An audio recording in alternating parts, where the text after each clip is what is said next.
ماذا بعد هزيمة الزمالك من الأهلي بثلاثية؟ هل ابتعد الزمالك عن المنافسة بعد الهزيمة من الأهلي؟ طيب ايه اللي محتاجه الزمالك عشان يحقق رسميا لقب الدوري المصري؟ الزمالك لسه موجود في صدارة ترتيب جدول الدوري المصري برصيد 50 نقطة، وبنفس عدد النقاط بالظبط موجود بيراميدز في المركز الثاني. في المركز الثالث موجود النادي الاهلي برصيد 47 نقطة.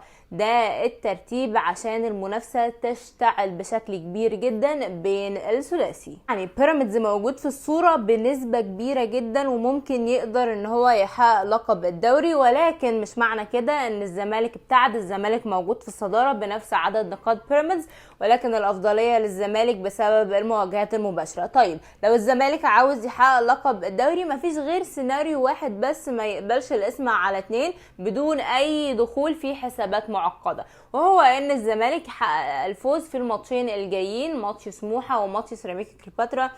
كده الزمالك هيبقى وصل للنقطة 56 ورسميا هو صاحب لقب الدوري. حتى في حال فوز بيراميدز بالماتشين اللي باقيين له هيكون 56 نقطة، ولكن زي ما قلت لكم الافضلية للزمالك بسبب المواجهات المباشرة. في بقى سيناريو تاني ان لو الزمالك تعثر وبيراميدز قدر ان هو يحقق الفوز في كل ماتشاته هيبقى هو صاحب اللقب. في حاجة بقى تالتة ان الدوري لسه في الملعب والاهلي ممكن يرجع.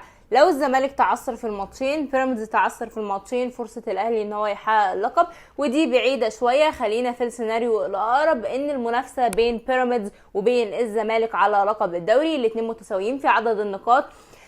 كل فريق هيستنى الفريق التاني هو اللي يتعثر. يعني الملخص الزمالك يفوز في الماتشين يحقق لقب الدوري رسميا وهيبقى 56 نقطة، مش هيبص على نتائج بيراميدز ولا الاهلي ولا يشغل باله باي حاجة.